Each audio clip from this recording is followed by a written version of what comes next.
And we are recording now.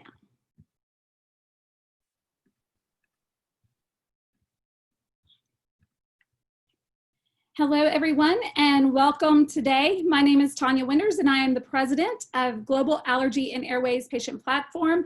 Happy World Atopic Eczema Day 2020. It is my pleasure to welcome you to this filming and Facebook Live showing of World Atopic Eczema Day. Today we have a very exciting pro-con debate back and forth about Eastern-Western approaches to atopic eczema. And we are joined by two experts who I will introduce each of them at the beginning of their individual presentations, and also a patient, Kelly Barta, to share her journey in living with atopic eczema. So as we begin today, again, I just want to thank everyone for being here. I want to thank you for all of your efforts in raising awareness around atopic eczema. This is a disease that impacts so many millions and millions of patients and families throughout the world, and it's Global Allergy and Airways Patient Platform's honor to serve you all and to support you all through your journeys. So as we get started, first we are going to talk about the Eastern approach, and we're going to hear from Dr. Olivia Hsu Friedman. Dr. Friedman is a licensed acupuncturist and owner of Amethyst Holistic Skin Solutions. She holds a traditional Chinese medicine dermatology diploma and is a member of the International Association of Chinese Medicine Dermatology. Olivia received a diploma in Oriental Medicine from the National Certification Commission of Oriental Medicine and a Master of Science in Oriental Medicine from National University of Health Sciences.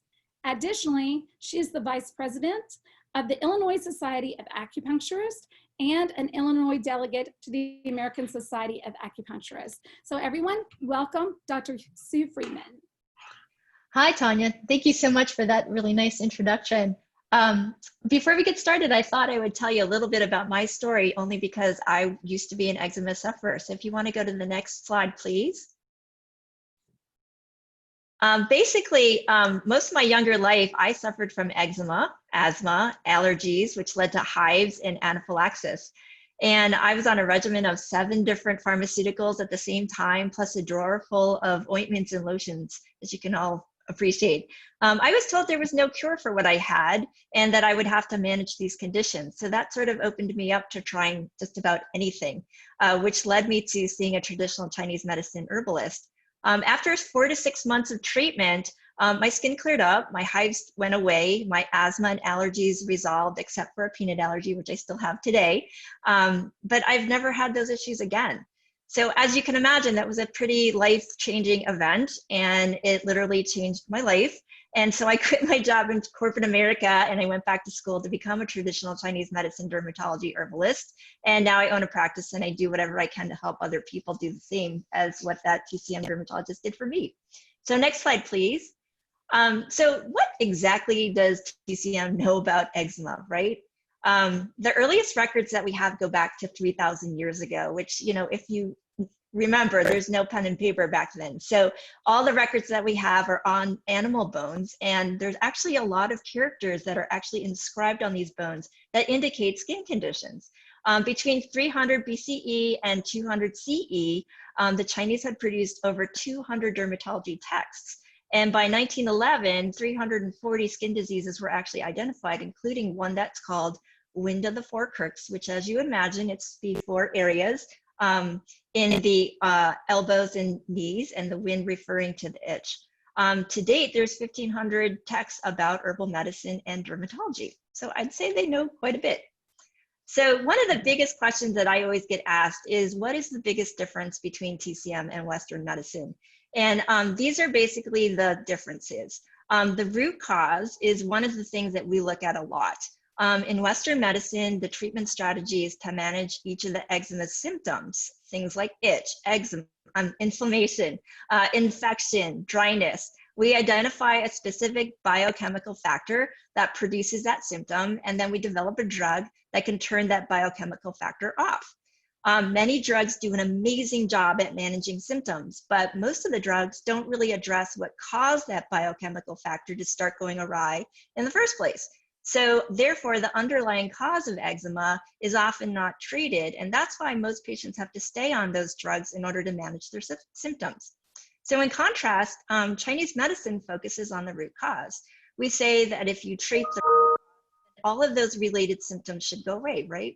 So that brings me to the second thing that makes TCM and Western medicine different. TCM has a really detailed diagnosis system. In Western medicine, we don't really differentiate between the types of eczema. Like patients basically get the same arsenal of drugs or products, whether they're anti-inflammatories or immunosuppressants, antibiotics, moisturizers, or biologics. But in Chinese medicine, we actually say that there are 11 different classifications for why itch occurs. And there's 8 different patterns to why the source of redness actually happens or inflammation. Lichenification actually is an indication of 1 of 3 different issues. And weeping and oozing skin is sourced by 3 different causes. So as you can see, there's like a lot of different distinctions when we actually diagnose. And as a result, there's a lot more detail that we think about when we actually go to customize an approach for treatment. And that's another factor that's really different, is that different presentations get different treatments.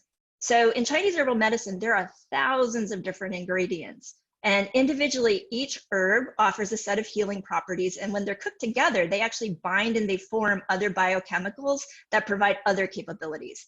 So by identifying the specific features of each person's eczema, Chinese medicine dermatologists can select the herbal ingredients that best address each issue and combine them to form a customized formula. Additionally, eczema, as it evolves and as it heals, you can use different formulas, different ingredients, different dosages to change as the patient actually changes. The fourth thing that's really different is location, location, location, right? In Western medicine, eczema is pretty much treated very similarly despite where those lesions might actually exist. And in Chinese medicine, eczema is treated really differently. So if you have something on your hand, it's going to be treated different than on your feet. If it's on your upper body versus your lower body, it's all going to be different. Infantile eczema is going to be treated different than childhood and adult eczema because the presentation locations are completely different. For example, infant eczema tends to occur around the cheeks and the scalp, the outer parts of the limbs, but it spares that diaper region, right? Childhood eczema tends to move more towards those inner parts of the limbs. It spreads to the eyes lots of times. It goes to the mouth, the neck, and the torso. And adult eczema can appear in the genital regions, right? And everywhere else that I didn't already mention. It can also cluster in very specific parts of the body. So some Chinese herbs actually work best in very specific parts of the body. And some herbs can actually usher all the other herbs up into very specific parts of the body. So as a result, Chinese medicine dermatologists can match herbs to very specific locations of eczema. And the fifth way that things are a little bit different is we kind of look at the whole. We say that the body is basically a compilation of many different systems and they all work together. So an issue like eczema is not just a distressed skin barrier. Instead, it's a distressed system. And then that causes distress to all other body functions. So Chinese medicine believes that lasting change really occurs when we treat the whole body, not just one system or one part of it. Because of that perspective, it's not unusual for your Chinese medicine dermatologist to spend an hour, and sometimes even more, depending on the practitioner, to talk to new patients about every aspect of their life and their health, and to really understand all the contributing factors of that person's eczema. Prescribed formulas help to heal the whole body, and as a result, it's not unusual if you actually see seemingly disassociated health issues improve as the skin heals. As we say, it's all related. So the next thing that most people usually ask me at this point, next slide please, is how are herbal medicines actually made? And that's actually a picture of a pressurized cooker. These cookers were actually made about 50 years ago by South Korea when studies showed that the maximum extraction of medicinal properties happened much more quickly and much more effectively when the herbs were boiled in water under a specific pressure. And since then, these herbal pressure cookers were perfected to meet the various needs of different herbs. And because it was built to maintain a really sterile environment throughout the process, it allows for the purest extractions possible. And not surprisingly, this form of herbal medicine is the best choice for TCM dermatology. So how do you actually make those herbs? So the herbalist will actually prescribe a custom formula for each patient and submit this to the herbal pharmacy. The pharmacy puts all these herbs together with filtered water into the machine. It takes about 2.5 hours for the raw ingredients to become cooked. And then when it's complete, it actually goes into a liquid sealed vacuum pack. They sort of look like those soy sauce packages you get from a Chinese restaurant when you do takeout, but they're a little bigger. They're about the size of a cell phone. The packets are used to hold the medicines, that hold the medicines actually are BPA and BSA free. They're food grade plastic. And then the internal layer within is a biodegradable plant material. So the packet contains one treatment, and typically people take 2 packets per day. Because the herbal formula never comes into contact with air, it's pretty shelf stable. If it's left in a cool place without direct sunlight, it can last about 30 days. And if you add refrigeration, it can last for up to 60 days. Most patients in my clinic are given 2 weeks of formula at a time, and then we continuously match the current condition with the appropriate herbs each time we meet. And therefore, people usually use up all of their herbs before the packets actually expire. Herbal topicals are something else that I give. You want to go back to the last slide again. We can use them as a wash, and they also come in the form of a prepackaged ointment or cream. These types of topicals are actually made from an herbal formula or from specific ingredients that are mixed together with an all-natural emollient or oil, and then you can apply them topically. And so if you use like a combination of the liquid formula and the herbal applied topical formula, we can do like a skin treatment from the inside and out. Now you can turn the slide, thanks. So the next question most people ask me is herbal medicine safe? And the short answer is yes, but your practitioner has to do their homework. Here are the things that I think are most important to look out for to make sure that the herbal pharmacy is doing what they need to do. Herbal quality, paramount, that's the first important thing. The raw herbs must be carefully selected and verified for correct species and geo-authenticity. Upon receipt, each herb has to pass an inspection for proper identification, maturity, and whether or not it's high quality. Every batch is tested for heavy metals, pesticide residues, and microbial contaminations. And on top of that, every batch has to adhere to special techniques to preserve and package the herbs to make sure that there's no sulfur dioxide fumigation and other preservatives. The second thing that's really important is testing. The pharmacy absolutely has to have an independent testing facility to test their herbs. It has to be independent. They have to look for microbes. They have to look for heavy metals like arsenic, lead, mercury, and cadmium, as well as 60 pesticide residues, including DDT and BHC. I really think it's important that they are FDA approved, because that means that the FDA agents can show up unplanned and do inspections and see whether or not they're really confirming current good manufacturing practices. So as you can see, it's really important to practice with a pharmacy that has really high standards. Otherwise, you can't ensure quality, authenticity, and safety of herbs. So the next question most people ask me is, well, what's it like to see a TCM practitioner? And I can talk to you about what I do. Of course, it's going to be different depending on the practitioner. But essentially, I offer potential patients a 30-minute complimentary consultation, and that gives them an opportunity to meet me, to ask whatever questions they have about herbal medicine, since most people don't know a heck of a lot about it. And then if they decide that that's something that they want to follow through on, then we actually do an initial intake, which is 60 minutes. At that point, they send photos to me. I send them electronic intake forms. They fill them out. We go line by line through everything, so I know exactly what's been going on with them. And then from that, I actually put together an herbal treatment. I start with a 5-day trial because I want to know if anybody has any special sensitivities or if they have any issues with the herbs, and that way they're not totally investing in a lot of money, and then they can just figure out whether or not this is the right thing for them. And if everything is a thumbs up, then we go through treatment, and then every 2 weeks we meet, and we continuously change the herbal formula to match where they're at in terms of their condition. So the next question most people ask me is, well, how much is that going to cost? And again, that's going to vary by practitioner. You can go to my website and see how much I actually charge for initial intakes and appointments. But the thing that's probably going to be very similar is the cost of the vacuum packed herbs. I don't actually have a markup price for that. I give the herbs to my patients at the price that I would get them as a practitioner. So I pass along a savings of like 20 to 50%. other than other people would go out there and buy it themselves and have to pay more. So the base price of a vacuum pack is like between $70 and $100 per week, not including shipping and taxes. And then the topicals would be somewhere between $20 and $50 per container. And depending on how much surface area you need to cover will depend how quickly you go through those. Most insurance companies do not recognize herbal medicine as a medicine just yet. However, most companies will allow you to use your HSA or your FSA, but a lot of patients just use cash or credit card. So the next slide, a lot of people usually ask me, so how long is this going to take? And this is a really hard question to answer with absolutes because it really depends on you and a lot of different things. There are basically 4 major factors I would look at. And the first one is, what are your contributing factors? As I mentioned before, there's 7 different major patterns for eczema. Most people don't fall into that cookie cutter, and there's somewhere in between, and there are a combination of them. So the more complicated your situation, the more likely it's going to take in terms of time. The second thing is, how has your eczema actually affected you internally? The Chinese kind of see skin as a mirror of what's going on or not going on inside of your body.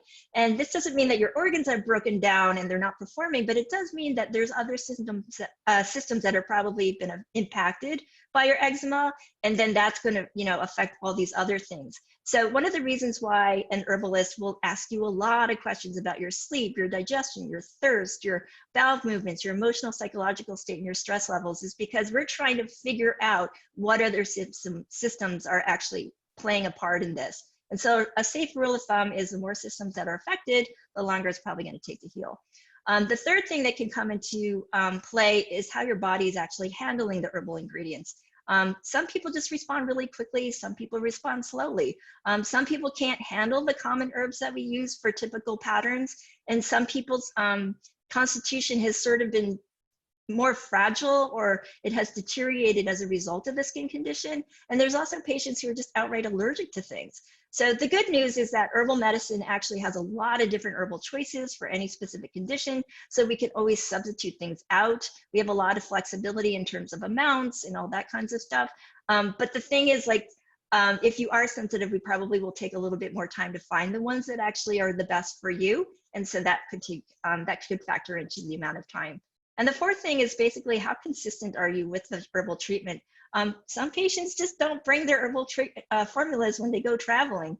Some might get a seasonal cold or flu, which stops them from taking their herbs for like a week or a few days or whatever. Some patients just forget to take their dosages. And understandably, life happens. However, it goes without saying that healing just can't progress if you're not really consistent with the treatment. So to summarize everything that I just went over and wrap it up, the major differences between TCM and Western approaches to eczema are the root cause. We look at that versus symptoms. We have a very, very detailed diagnosis system. We can customize the medicine for the unique patient. You're definitely going to have frequent checkups, like every 2 weeks. You'll probably have to use an HSA, an FSA, or cash in order to pay for it. Typically, it's pretty safe and there's no real side effects, and it's really tasty, right? So anyway, last slide, please. I just wanted to thank everybody for taking this journey with me and learning more about how the East approaches eczema. If you have any specific questions that I didn't answer, feel free to reach out to me at olivia@amethystacu.com. And also, if you're interested in getting more details about TCM and how it approaches eczema, if you want to see some case studies, some before and after photos, my website actually has a sign up for a free e-course on solving eczema inside and out, and it'll tell you a little bit more about TCM. So thanks very much, and I'll turn it back to Tanya. Thank you, Dr. Hsu Friedman. That was wonderful. So now we're actually going to hear directly from the patient themselves. We have with us Kelly Barta, who is an atopic eczema patient living in Atlanta, Georgia, United States. And as I've gotten to know Kelly over the last several years, and she's shared her journey with me, she's been so brave to share the challenges of living with atopic eczema and also topical steroid withdrawal, and to be very vulnerable about how this has directly impacted her life. And so welcome Kelly as she shares her patient journey. Thanks so much, Tanya. It's a real honor to be here with everyone today and to celebrate World Atopic Eczema Day. This is really exciting for me as an eczema patient, just all of the PR that eczema is getting now. There's a lot of research going on and a lot of new discoveries and treatments. So this is a good time to be alive if you are dealing with this disease. And so these pictures that you see here, I'll give a really brief overview and then go into my story. On the right, this is me and my sister Charlotte. We're on the top of Stone Mountain, Georgia. And you can see my skin is not bad. This is me in my, let's see, probably my 30s. You can see there are some Band-Aids on my hands because my hands would crack quite a bit, and maybe a little bit of modeling in my skin where my tan would rub off if I had a flare. But generally speaking, I was able to be managed with steroids for a very long time. So I'll go back to the very beginning. And growing up, I had eczema pretty much my entire life, as long as I can remember. And as a child, it was pretty mild. I had it in the typical spots, which are in the crooks of the arms and behind the knees. And we managed that with a lot of lotions and occasionally hydrocortisone creams. And my mom was a real naturalist, way ahead of her time. And she would treat me with things like brewer's yeast and lecithin and cod liver oil, which I absolutely hated. And even though she took a lot of effort to really give me a healthy environment, I still would occasionally get those flares. And so I would use the hydrocortisone or just keep myself moisturized. So then I just wanted to mention too, as far as eczema goes, I remember as a child being scolded quite a bit about itching. And if you have eczema, you know how maddening that is to hear, because it's absolutely torture to just sit there with an itch and do nothing about it. And it's kind of like trying to sit on your hands with bugs crawling all over your face and not touching yourself. It's almost impossible. And so I became really ashamed of the scratching. It made me feel like I was a bad girl, and I would go and hide to do that. And then I started to hide my eczema. And hide my skin from the world by wearing long sleeves. And really, I didn't even talk to friends and family much about it because I didn't want to be a bother. There was nothing that they could really do to help me. So I just learned to stuff the frustration and the way that I felt, and learned to live in spite of that. So when I entered into middle school years, my eczema began to spread to my hands and my neck. And I was extremely self-conscious, like most kids are at that time of life. And getting more and more miserable. So my mom took me to a naturopathic doctor, and they prescribed a lot of different supplements. And I still remember having to take 13 horse pills in the morning before I went to school. And I would be so nauseous that I was sick all the way up until lunchtime. So that method didn't work for me. We ended up going then to a dermatologist, and I got the skin prick allergy test, which revealed some sensitivities to food and to the environment. And I was prescribed topical steroids at the time. And those things work like magic. As you know, I would put it on my rash, and within a half hour, the itching would go away. Within a couple of days, the rash was completely gone. And so it was great. I just figured, hey, I can eat what I want. I can do what I want. No big deal. I'll just use these creams. And that was fine for me for some time. Unfortunately, I wasn't like a lot of people where my eczema burned out in my teenage years. It continued, and in fact, it started to spread to new places, and it got worse. And so I really had to start using higher potencies over time just to manage my skin. And then I noticed in my 20s that some of the capillaries in my face were beginning to break because I was using steroids around my lips and around my mouth. When I would eat certain things like spaghetti or salsa, I would break out, and so I'd use it there. Well, these capillaries started to break, and fortunately at the time, there was a new drug on the market called Protopic. And so my doctor prescribed that instead because it doesn't thin the skin like steroids can do. And so for years, I used Protopic on my face and steroids on the rest of my body, and I just managed that way. But like I said, over time, I was needing to use higher and higher potencies to manage my skin. And then in my 30s, I began to experience quite a lot of new allergies, a lot of fatigue, and I started to dig into what could be causing that, and found a correlation between overexposure to steroids and a heightened allergic response. One study that I found showed that if you can use a good barrier cream, you can lessen your steroid use by 40%. So I thought, well, I'm going to give that a try and see what happens. And little did I know, but I had become dependent upon these creams. And when I stopped them, I went into quite a a severe withdrawal period that I didn't even realize was possible. And it took me several years to recover from that. It really was quite severe. I mean, within 1 week, my face had puffed up like a chipmunk, and then this red rash, this red burning rash and crazy itch spread all over my body. So this slowly dissipated over time. But after a while, and this was several years in, I ended up meeting Dr. Friedman, who you just heard speak at an eczema expo. And she was explaining to me her story about how she had used Chinese herbs to deal with her eczema and her allergies, and got to a really good place. So I thought, wait, wow, I'm going to give that a try too. I'm really intrigued. And so I worked with Dr. Friedman via telehealth. She's in Chicago, I'm in Atlanta. And we worked together for, I think it was 4 to 8 months, but you can see in this picture here, the picture on the top is me before I started treatment with Olivia. And then the picture on the bottom, I think is about 4 to 6 months after using herbs. And that top picture, I was stuck in that condition for quite a long time. And my skin it was like it had plateaued. I was slowly healing, but I was still very uncomfortable. And using the herbs, like Olivia had said, once in the morning, once at night, for several months, I really saw a lot of improvement that has maintained to this day. And so now to manage my skin, I do still avoid triggers that I know I'm sensitive to. There are certain things like alcohol, wheat, a lot of sugar, and then also harsh chemicals. I just stay away from those too. And then if I am having a flare that seems to just be sticking around, light therapy does seem to help me quite a bit.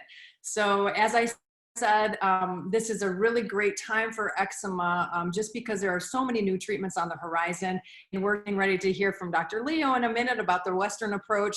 And so thanks again so much for the opportunity to tell my story, and happy World AD Day. Thank you, Kelly. Really powerful testimony and story of how atopic eczema, atopic dermatitis has impacted your journey. We really appreciate you sharing and being so vulnerable to share these images as well as the challenges of living with this condition. So now it is my pleasure to introduce Dr. Peter Liao. Dr. Liao is a clinical assistant professor of dermatology and pediatrics at Northwestern University Feinberg School of Medicine. He is also a fellow of the American Academy of Dermatology and a diplomat of the American Board of Dermatology. He received his medical degree from Harvard Medical School and completed his internship in pediatrics at Boston Children's, and his dermatology training at Harvard, where he served as chief resident in dermatology. While at Harvard, he also received formal training in acupuncture. Dr. Liao is committed to providing the highest level of care to patients of all ages, and his special interests are evident in the work that he's done with over 75 papers in peer-reviewed literature, and his interest in pediatric dermatology, eczema, acne, and other inflammatory diseases of the skin.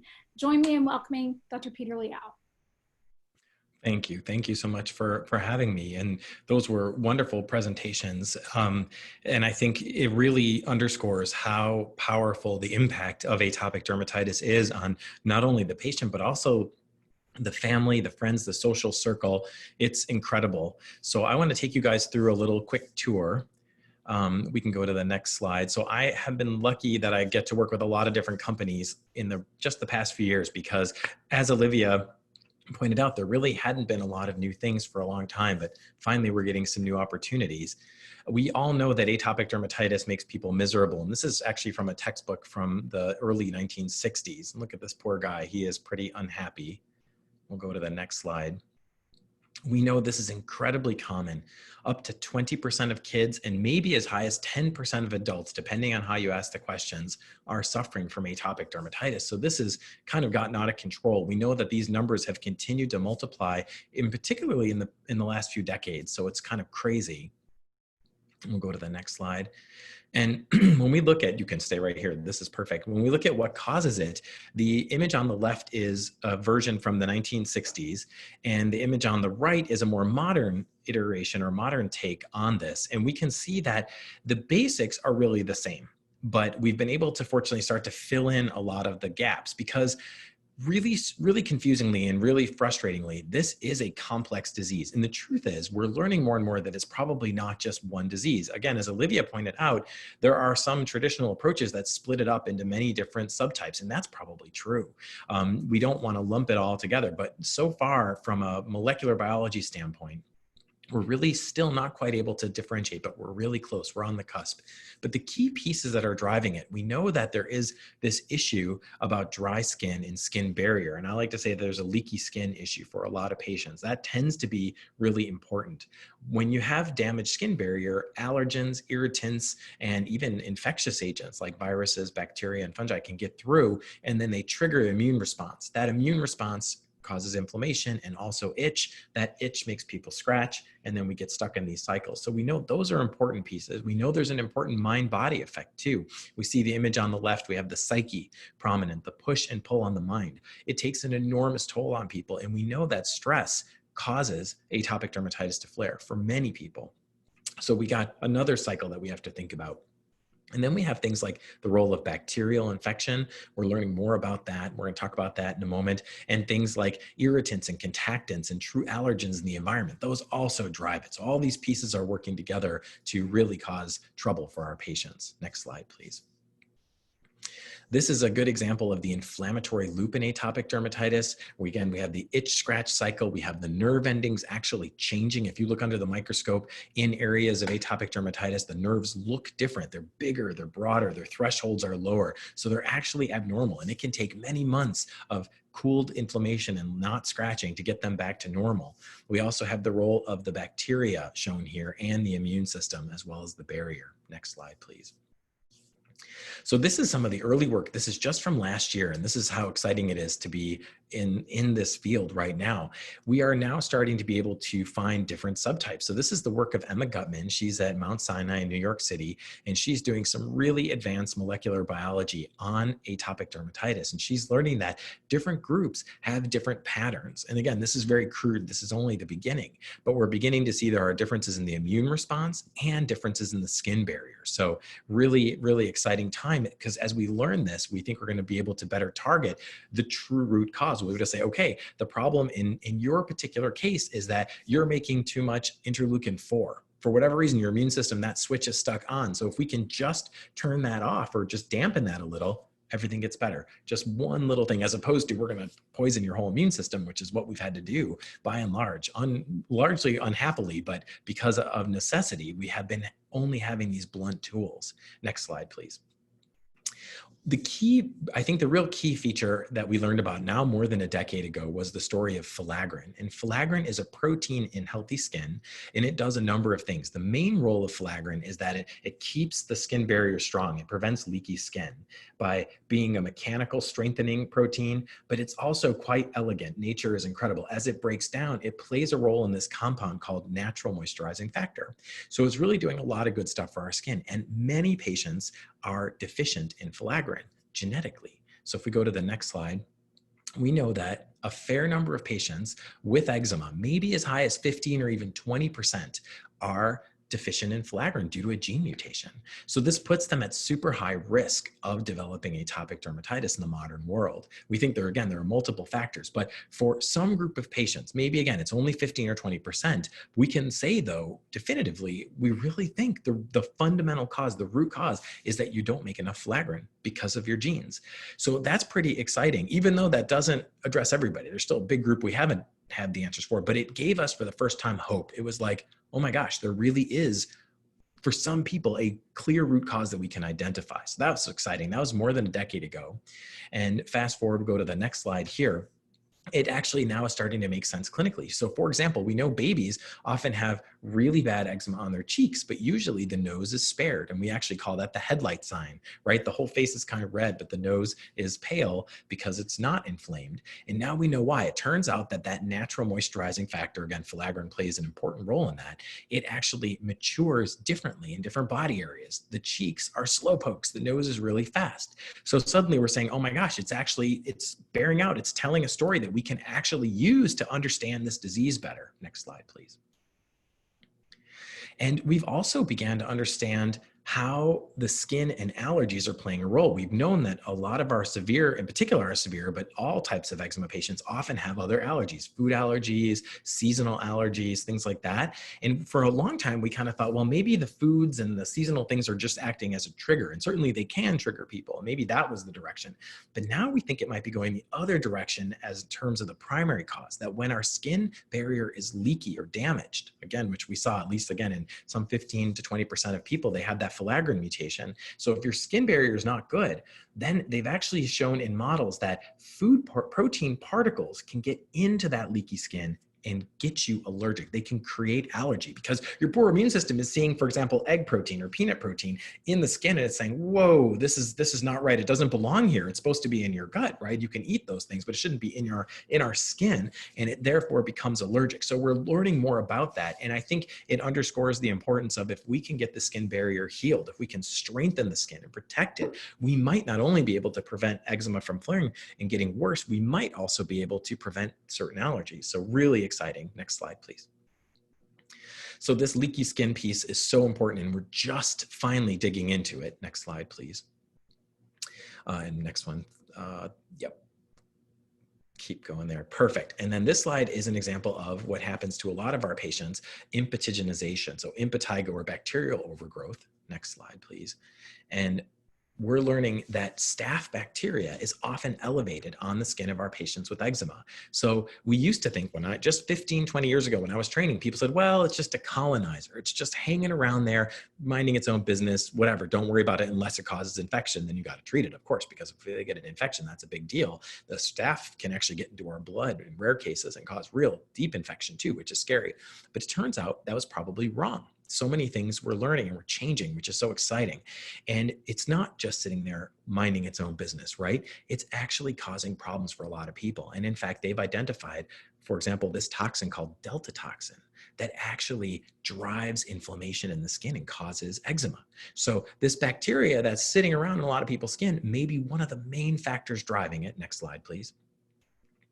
And there's not the only one. There's a ton of different factors that staph bacteria can do to drive atopic dermatitis. So this has been incredible because it's opened up an entire new venue for us to think about how can we safely, right? We don't want to cause trouble with antibiotics. We really don't want to use those because that can be kind of like a bomb for the body, which we don't want. But can we do topical things to help strengthen the good bacteria, to help fortify them, to strengthen the skin barrier against these toxins and help rebalance? And there's tremendously exciting work both with internal things like probiotics and symbiotics, and even external things like antimicrobial peptide type things we can put on the skin, to even probiotics on the skin. Next slide, please.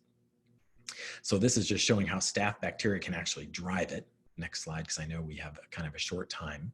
And then the overarching approach to therapy, and I think this is the Western approach, that when some patients are really mild, some patients really are lucky that they just get a little flare up here and there. And for those patients, you can just say, use a little medicine when you need it and you're fine. And I would say if you really took all patients with atopic dermatitis, atopic eczema in the world, most of the patients are like that.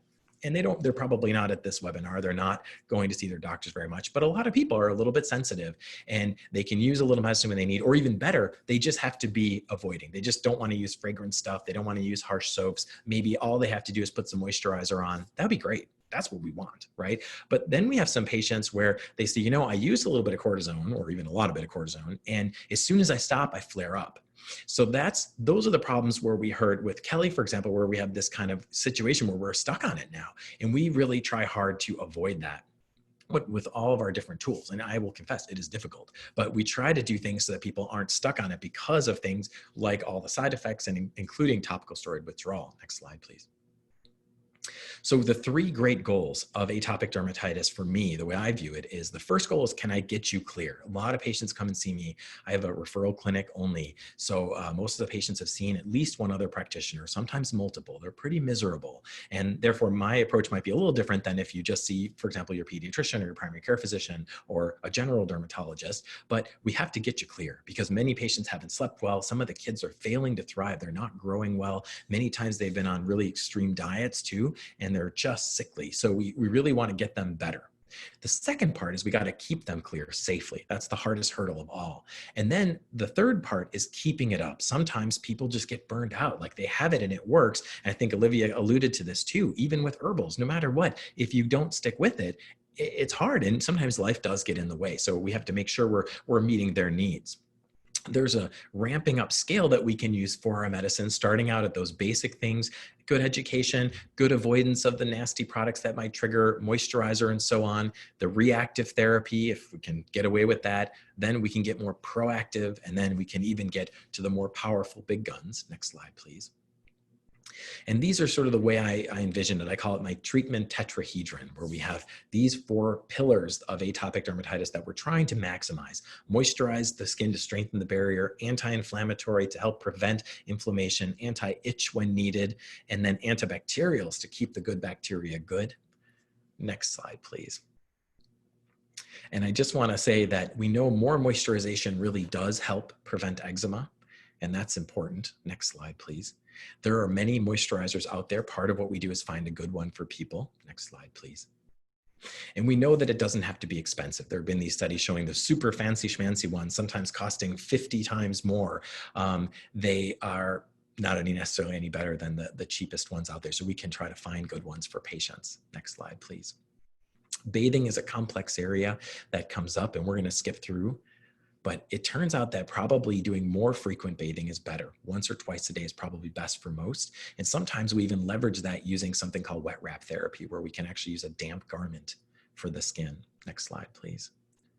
And we can see here, this patient was using super strong steroids and not getting much better. Next slide, you'll see the after picture. Just after 3 days of using wet wrap therapy to strengthen that skin barrier, he's finally getting healing. Next slide, please. And as we go to the antibacterial area, we'll kind of keep going at a clip.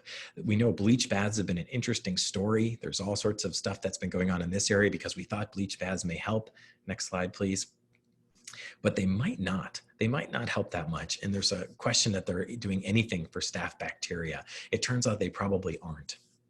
Next slide, please. So let's go quickly through these slides, but it's probably anti-inflammatory, and that's what this study looked at. And then this brings us to another antibacterial aspect, the Aaron regime. So I've been working for a long time with Dr. Richard Aaron, who's a fascinating dermatologist originally from South Africa, from Cape Town. And he has had quite a cult following, where he does a version, if we go to the next slide, of a mixture of a topical steroid plus an antibacterial in a moisturizer base, and has patients use this very dilute mixture. It's sort of diluted 1 to 10. He has them do this multiple times per day, 4, even 6 times per day. Next slide, please.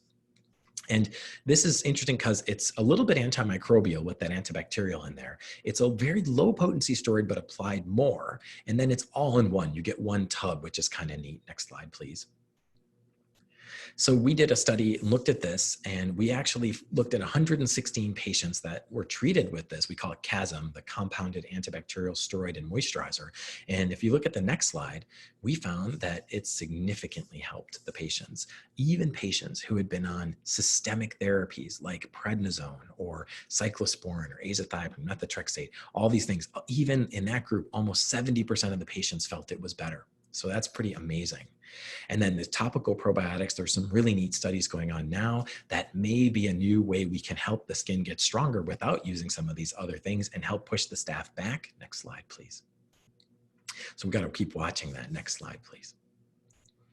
When we look at these patients who are more chronic, we have these deep, thick plaques here. Next slide. Sometimes we have to maximize other areas like anti-inflammatory. Next slide, please. And we know our steroids are our first line. They really can be helpful, but we have to be really careful. We can't be over-reliant on them. And if we overuse them, we have a lot of trouble that can happen from them. So next slide. Plus, we have a lot of patients who won't use them. Many patients are afraid, and they're like, I don't want to use them, Dr. Leo. I'm not gonna do it. So I start that way with many of my patients. And I honor that. I mean, sometimes they're the best treatment, but we need to be thinking outside of the box. Next slide. So one thing we can do is we can try to get them better and then maintain them using a non-steroidal medicine. So one that's been studied a lot is tacrolimus. The brand name is Protopic, but it's now generic. And they actually found, if you look at the next slide, they were able to significantly decrease flare-ups in patients and decrease medicine use overall in patients who would use it just twice a week. So I call it weekend dosing. You just put it on the weekends to the trouble spots, and that can kind of keep the fire from starting. Next slide, please. And the good news is this paper just came out in April, really exciting. They have patients who've been using Protopic or tacrolimus for more than a decade now, and there's been no evidence of increased cancer in these patients, which is really important.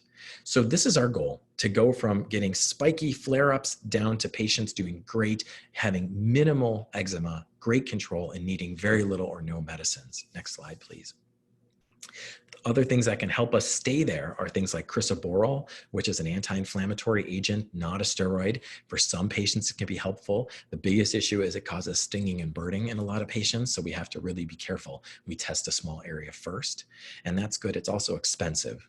Next slide, please. It can actually be used, though, safely down to 3 months of age. So this has been studied appropriately and is approved by the FDA, and that's important because we don't have a lot that's safe in the babies that's been even studied appropriately. So I'm really grateful that they've done this. Next slide, please. Light therapy, Kelly mentioned that, and that's incredible. We use light therapy a lot. It's a way to get the power of the sun, the healing power of the sun, to heal the skin in a way that's a little safer than laying outside or going to a tanning booth. Next slide, please. Many patients get improvement, maybe more than 70% in my hands, but it's expensive sometimes, even when it's covered by insurance, and it's also a time commitment. You have to come in. We always want to avoid prednisone because that's a deal with the devil. We don't like it at all. But there are other systemic medicines like cyclosporin, and then we can use things like mycophenolate, methotrexate, azathioprine, or again, phototherapy when we need it. The problem is they have a whole host of issues, and many patients have to stop using them because they have so many side effects.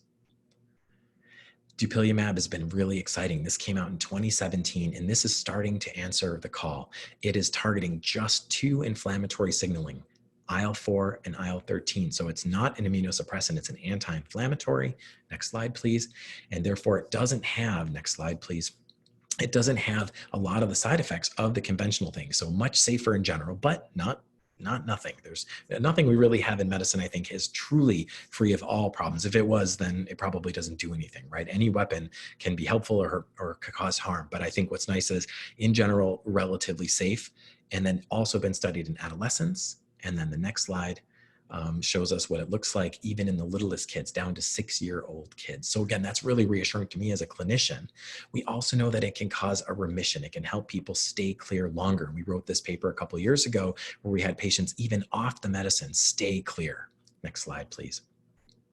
And then we'll just do one slide here and then I'll end. But the next slide here is the drugs in the pipeline. There are so many new things coming, from JAK inhibitors, both oral and topical, to totally different types of biologics like IL-31 inhibitors, to new topicals that we've never seen anything like before. So we're so excited. And let's end my presentation right there.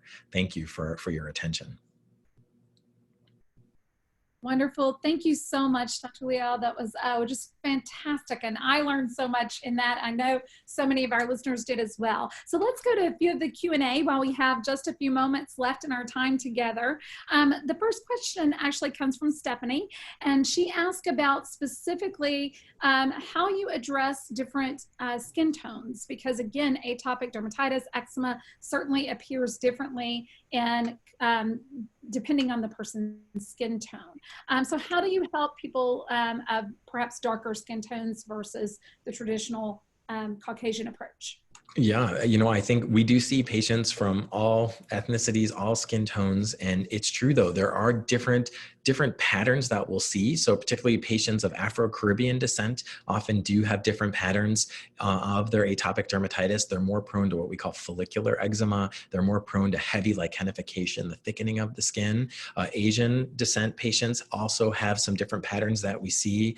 And even, of course, in all the groups in between, Mediterranean patients, Latina patients, all over the world, we see different patterns. So it's weird. In a way, I think we've done it. We're so used to seeing so many different types that I don't even think about it in terms of just dark skin versus, non-skin of color or something like that. It's much more of a palette or a peacocking of different colors that we see. But I think we really try to customize for each patient. We look at the pattern, we look at the skin itself. We also try to figure out what their behavioral patterns are around it. Are they finding that they're scratching a ton at night? Are they digging just one area? So we have really concentrated eczema, or is it the whole body, every inch of the skin? Those kinds of things are really going to affect how we prescribe and what kind of approach we take. Great, thank you. Next question is actually for you, Olivia, and it has to do with the approach that you use to getting patients involved in shared decision-making when it comes to choosing the right approach for them.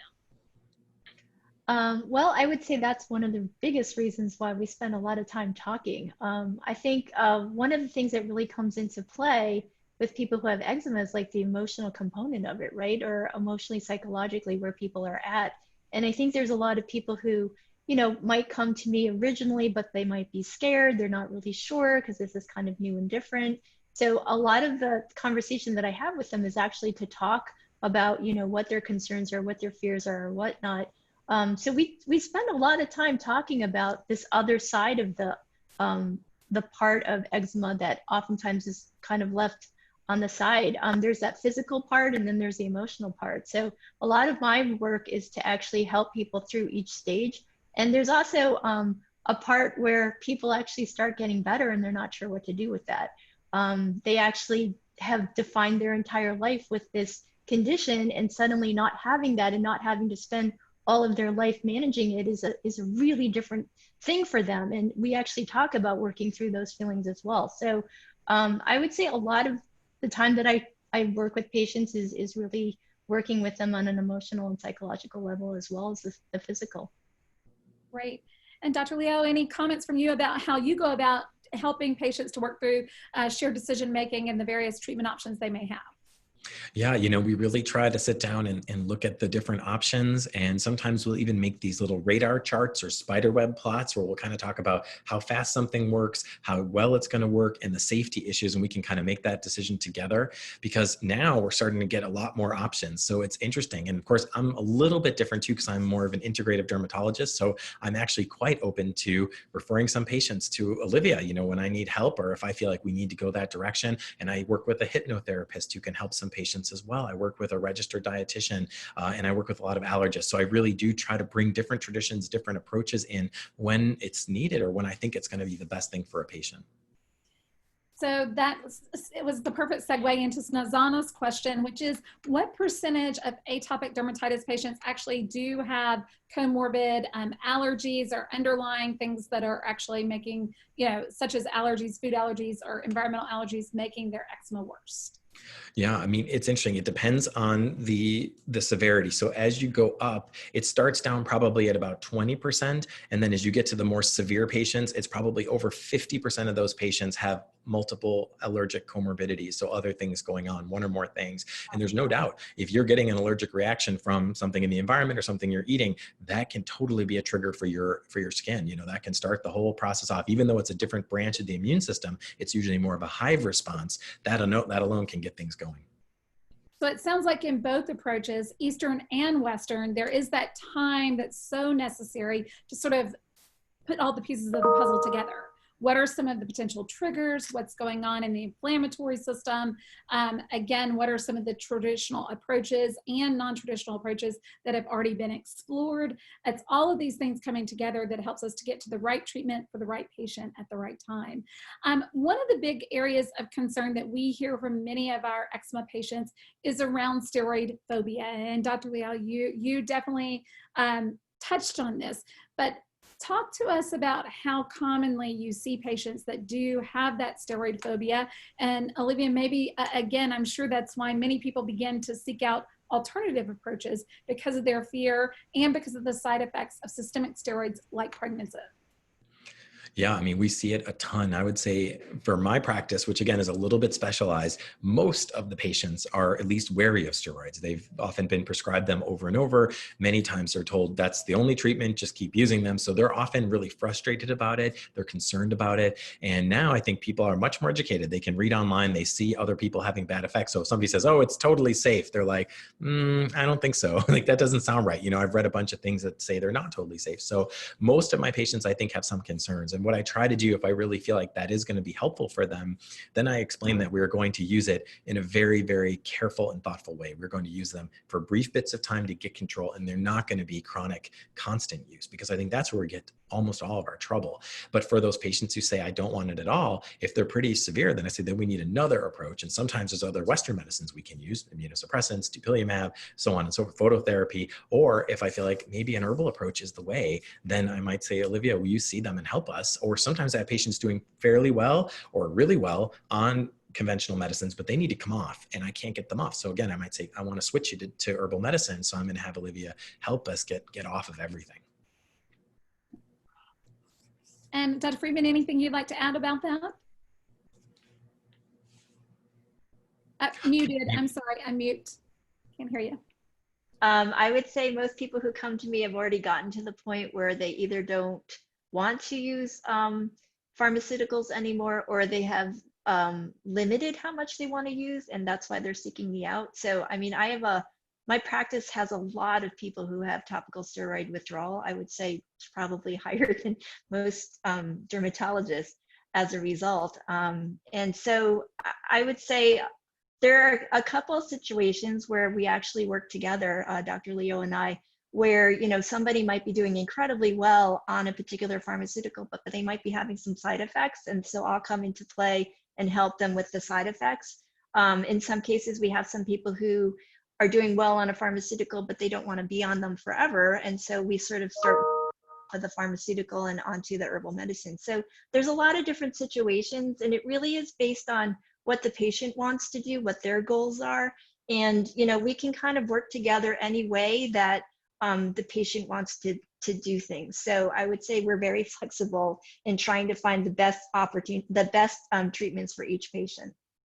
Well, thank you all so much. I cannot express my gratitude for you on this World Atopic Eczema Day 2020. As the mother of 3 children living with eczema, as the spouse of someone who lives with moderate eczema and really has impacted our family's day-to-day life, this has been so informative and so helpful in really thinking through what is the right approach for each individual patient. I think you said it best there right at the end, but it's that tailored approach to find out, based off of your own personal preferences and values, and also weighing the various options of the Western approach versus the Eastern approach, or some mix of the two, that ultimately you're going to find what is the best combination for each and every individual patient. So again, thank you to Kelly for sharing her personal story, to Dr. Leo and to Dr. Friedman for their time today. And again, we hope everyone has a wonderful World Eczema Day 2020. Thanks and have a great day.